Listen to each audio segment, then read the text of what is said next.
ओम नमः शिवाय। नमस्कार मित्रों, आज हम एक ऐसी टॉपिक पे चर्चा करेंगे जो सभी के दिमाग में ऐसा होता है कि ये जो ग्रह होते हैं वो हमेशा नेगेटिव इम्पैक्ट डालते हैं। क्या ऐसा है वास्तव में? अगर हम बात करें ग्रहों की, राहु और केतु की, तो ऐसा माना जाता है कि ये छाया ग्रह होते हैं और छाया ग्रह होते हैं और ये जो है ज़्यादातर नेगेटिव इम्पैक्ट डालते हैं। तो आज हम चर्चा करेंगे केतु की। वो आपके 12वें भाव में क्या प्रभाव डालेंगे, आपके कुंडली के किस भाव में केतु है और उस भाव से संबंधित जुड़ी जानकारी आप तक शेयर करेंगे। तो मित्रों, जो चैनल पे नए हैं, पहली बार चैनल को विजिट कर रहे हैं, चैनल को सब्सक्राइब अवश्य कर लें, बेल आइकन बटन ज़रूर दबा लें। वीडियो अगर अच्छी लग रही हो तो वीडियो को लाइक करना ना भूलें। तो शुरू करते हैं। केतु की बात अगर हम कर रहे हैं तो केतु का अगर हम लग्न में देखें तो केतु की क्या स्थिति बनती है। प्रथम भाव यानी लग्न के भाव में केतु की मौजूदगी अच्छी मानी जाती है, शुभ मानी जाती है। तो केतु की जो स्थिति है वो शुभ मानी जाती है लग्न भाव में। तो कैसे मानी जाती है शुभ? क्योंकि केतु जो है लग्न में बैठकर जातक को अमीर बनाता है और खुशहाली देता है। क्योंकि केतु जो है मोक्ष कारक ग्रह है। केतु जो है सन्यासी ग्रह है, मगर ऐसे जातक अपनी संतान की वजह से परेशान रहते हैं। जिनकी कुंडली के प्रथम भाव में केतु होता है, ऐसे जातक अमीर और खुशहाल तो होते हैं, मगर संतान की वजह से उनको परेशानी झेलनी पड़ती है। केतु अगर आपके पहले घर में है तो जातक के घर में बड़ी खुशखबरी मिल रही है और ऐसे लोग अपने माता पिता की भी सेवा करते हैं। संतान से तो परेशान रहते हैं, लेकिन माता पिता की सेवा वो करते हैं। उपाय के तौर पे अगर हम देखें तो करना क्या चाहिए? बंदरों को गुड़ खिलाना चाहिए, केसर का तिलक लगाकर घर से बाहर निकलना चाहिए, काली और सफ़ेद चीज़ों का दान करना चाहिए। ठीक है, अब बात कर लेते हैं केतु अगर द्वितीय भाव में है। केतु अगर द्वितीय भाव में है तो उसका क्या प्रभाव होगा आपके जीवन पर? तो दूसरा घर किसका होता है? चंद्रमा का होता है, वाणी का होता है, धन का होता है। चंद्रमा किसका है? मन का कारक है। तो केतु आपके मन को प्रभावित करता है। चंद्रमा केतु का शत्रु ग्रह है। अगर इस भाव में केतु शुभ है तो जातक को पैतृक संपत्ति भी मिलती है। ऐसे जातक खूब यात्राएं करते हैं, उन्हें लाभ भी मिलता है। यदि दूसरे भाव में केतु अशुभ होता है तो जातक को सूखे स्थानों की यात्रा करनी पड़ती है, मरुस्थलों की ऐसे जातक अलग अलग स्थान पर भटकते रहते हैं। धन की कमी महसूस होती है। उपाय के तौर पर अपने चरित्र को संभाल कर रखना चाहिए, मंदिरों की यात्रा करनी चाहिए और दान पुण्य करना चाहिए। केतु अच्छा है तो आपकी वाणी जो है अच्छी होगी, केतु खराब है तो आपकी वाणी भी खराब होगी। बात करेंगे तीसरे भाव में केतु का क्या फल है। तीसरा भाव होता है पराक्रम का भाव। पराक्रम का भाव होता है तो ऐसा माना जाता है, ऐसा हमारे शास्त्रों में है, हमारे ग्रंथों में है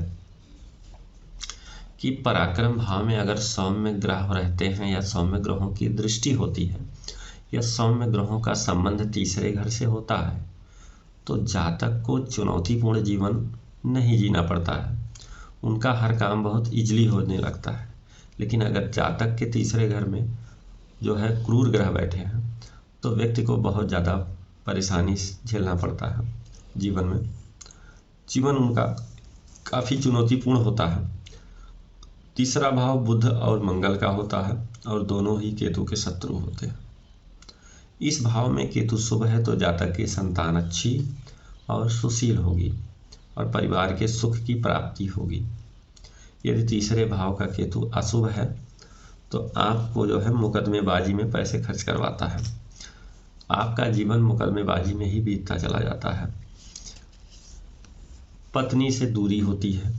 ऐसे जातकों को उपाय के तौर पर सोना पहनना चाहिए, सोने की रिंग या सोने का ब्रेसलेट वगैरह पहनना चाहिए और पानी, चावल और गुड़ बहाना चाहिए। ठीक है, बहते पानी में चावल और गुड़ बहाने से तृतीय भाव का जो केतु का नेगेटिव इम्पैक्ट आ रहा है वो कम हो जाता है। खत्म तो नहीं होता है, क्योंकि जो ज्योतिष में आपकी कुंडली में जो भी चीज़ें हैं उन चीज़ों को अगर आप उससे रिलेटेड उपचार करेंगे तो वो आपकी पीड़ा में कमी दे सकता है, लेकिन पूरी तरीके से ख़त्म नहीं होता है। तो अगर केतु चतुर्थ भाव के केतु की बात करें तो चतुर्थ भाव हम कौन सा भाव होता है? सुख भाव होता है, माता का स्थान होता है, भूमि भवन वाहन का स्थान होता है। और चौथा भाव चंद्रमा का होता है जो कि केतु का शत्रु है। यदि इस भाव में केतु शुभ हो तो जातक भगवान पर विश्वास करने वाला, पिता व गुरु के लिए भाग्यशाली होता है। ऐसे जातक को पुत्र की प्राप्ति होती है। इनके चौथे भाव में केतु अशुभ होने से जातक अप्रसन्न होता है, माँ को कई बार कष्ट होता है। और अगर केतु अशुभ है तो भूमि भवन वाहन की भी समस्या होती है। तो उपाय के तौर पर क्या करना चाहिए? आपको एक कुत्ता पालना चाहिए और मन की शांति के लिए चांदी धारण करना चाहिए। बात करेंगे केतु के पंचम भाव की। पंचम भाव का केतु आपको क्या देता है?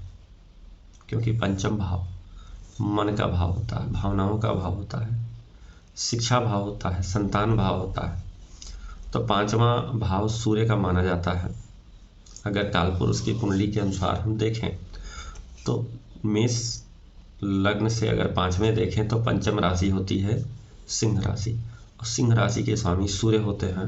और इस भाव में केतु भी हो तो आपको बेहद शुभ फल की प्राप्ति होती है। ऐसे जातकों की आर्थिक स्थिति बहुत अच्छी होती है, बहुत सुदृढ़ होती है। यदि केतु पंचम भाव में है और गुरु की दृष्टि भी केतु पर पड़ रही हो तो बहुत प्रसिद्धि दिलाता है केतु। पांचवें भाव में केतु अगर है तो और गुरु की दृष्टि पड़ रही है तो ऐसे व्यक्ति की प्रथम संतान जो है पुत्र ही होती है। केतु अशुभ है तो जातक अस्थमा से पीड़ित होता है। ऐसे में केतु जो है संतान संबंधी समस्याएं भी देता है। उपाय के तौर पर दूध और चीनी का दान करना चाहिए। अगर छठे भाव में बात करें केतु की स्थिति की, क्योंकि छठा भाव जो होता है वो रोग, ऋण और रिपु का होता है, तो केतु छठे भाव में अच्छा नहीं माना जाता है। यहाँ केतु दुर्बल माना जाता है। हालांकि यह केतु का पक्का घर है। यहाँ केतु के परिणाम बृहस्पति की प्रकृति पर निर्भर करते हैं। यह संतान के लिए अच्छे परिणाम देता है। जातक एक अच्छा सलाहकार बनता है। उपाय के तौर पर बाएं हाथ की उंगली में सोने की अंगूठी पहने और एक कुत्ता पाल सकते हैं। सातवें घर का केतु दाम्पत्य भाव, सातवां भाव दाम्पत्य भाव होता है, व्यवसाय का भी क्षेत्र होता है। सातवां घर बुध और शुक्र का माना जाता है। यदि सातवें भाव में केतु हो तो लोग 24 से 40 साल तक खूब धन कमाते हैं। आपके यहाँ धन की वृद्धि होती है। ऐसे जातक जो है अपने दुश्मनों से डरते हैं। केतु अशुभ हो तो जातक बीमार होता है, शत्रुओं से पीड़ित होता है। उपाय के तौर पर लोगों को शब्द कहने से बचें। आठवें भाव की बात करें तो केतु आठवें घर में क्या परिणाम देता है? कालपुरुष की कुंडली से आठवां घर होता है वृश्चिक राशि, यानी कि उसके स्वामी मंगल होते हैं, जो कि केतु के शत्रु माने जाते हैं। ऐसे जातकों को 34 वर्ष की उम्र के बाद शुभ फल की प्राप्ति होती है, जिनकी कुंडली में केतु आठवें घर में होते हैं। चंद्रमा के दूसरे भाव में स्थित होने पर भी यह परिणाम मिलता है। यदि 8वें भाव में केतु अशुभ हो तो जातक की पत्नी बीमार होती है और पुत्र का जन्म, क्योंकि 8वें से जो 12वां घर होता है वो दाम्पत्य भाव होता है, और दाम्पत्य भाव होने के नाते दाम्पत्य में समस्या आती है, पत्नी बीमार रहती है, हॉस्पिटलाइज होती है, जो कि 12वां घर जो होता है वो हॉस्पिटल का भी होता है। पुत्र का जन्म नहीं होता, अगर वो केतु अशुभ स्थिति में है तो पुत्र का जन्म नहीं होता है, और यदि होता है तो मृत्यु भी हो जाती है। जातक मधुमेह या मूत्र रोग से ग्रस्त हो जाता है। यदि शनि अथवा मंगल 7वें घर में हो तो जातक दुर्भाग्यशाली होता है, क्योंकि 7वां घर 8वें से 7वां घर 12वां घर होता है, और 8वें का 12वां 7वां होता है। तो ऐसी स्थिति में 12वां घर जो है समस्या क्रिएट करता है। तो अब हम देखते हैं 9वें भाव में केतु का फल। 9वां भाव किसका होता है? भाग्य का होता है। 9वां भाव में अगर केतु है तो आपका भाग्य अच्छा माना जाता है। इस भाव में केतु उच्च का माना जाता है। ऐसे लोग जिनकी कुंडली में केतु 9वें भाव में होते हैं, जातक आज्ञाकारी और भाग्यशाली होता है। ऐसे लोगों को प्रयास में सफलता मिलती है।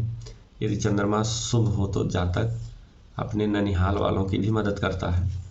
यदि यहाँ पर केतु अशुभ हो तो जातक को पीठ दर्द, पैरों में समस्या होती है। उपाय के तौर पर एक कुत्ता पालना चाहिए और घर में एक आयताकार सोने का टुकड़ा रखें। 10th हाउस यानी कि 10वां भाव होता है कर्म का, और 10वां घर अगर काल पुरुष की कुंडली से देखा जाए तो शनि का माना जाता है, मकर राशि होता है। इस भाव में शनि की प्रकृति पर निर्भर करता है कि केतु कैसा परिणाम देगा। केतु शुभ हो तो जातक भाग्यशाली होगा और अपने बारे में चिंता करने वाला होता है। शनि अगर आपका अच्छा है तो उसी अनुसार जो है केतु परिणाम देता है, और अगर जातक केतु अशुभ है तो जातक को हड्डियों में दर्द देता है। शनि चतुर्थ भाव में हो तो जातक का घरेलू जीवन चिंताओं और परेशानियों से भरा होता है। जातक के जो है समस्याएं आती हैं कर्म क्षेत्र में। उपाय के तौर पे घर में शहद भरा बर्तन रखें। 11th हाउस यानी कि 11वां घर। 11वां घर क्या होता है? आय का होता है, कनेक्टिविटी का होता है। इस भाव में केतु अगर अच्छा है तो आपको धन देगा, आय ज़्यादा होगी, लोगों के साथ आपका जुड़ाव होगा। अब यह भाव बृहस्पति और शनि से प्रभावित भी होता है। यहाँ केतु शुभ हो तो और शनि तीसरे घर में हो तो बहुत धन देता है। जातक के द्वारा अर्जित धन उसके पैतृक धन से अधिक होता है, लेकिन फिर भी उसे भविष्य के बारे में चिंता करने की आदत होती है। अशुभ हो तो जो है उसके विपरीत परिणाम होते हैं। माँ को परेशानी होती है। जातक को पुत्र या घर से कोई लाभ नहीं होता है। अब बात करें केतु के 12वें भाव की। 12वें भाव में केतु कैसा परिणाम देता है ये जानेंगे। यहाँ केतु उच्च का होता है और जातक अमीर होता है, बड़ा पद प्राप्त करता है, अच्छे काम आपको करने के मिलेंगे। जातक को सभी प्रकार की विलासिता वाली चीज़ें प्राप्त होती हैं। यदि केतु अशुभ है तो व्यक्ति को कई बार निसंतान रहना पड़ता है। तो ऐसी स्थिति में आप भगवान गणेश की पूजा करें, आपको लाभ मिलेगा। तो मित्रों, ये रहा केतु के 12वें भाव का फल। आप भी अपनी कुंडली को देखिए, आपकी कुंडली में केतु किस भाव में है, उस अनुसार आप भी जानिए कि आपके लिए केतु अच्छा है या बुरा है। अगर बुरा है तो हमें क्या उपाय करने चाहिए। तो आज के लिए इतना ही, फिर मिलेंगे।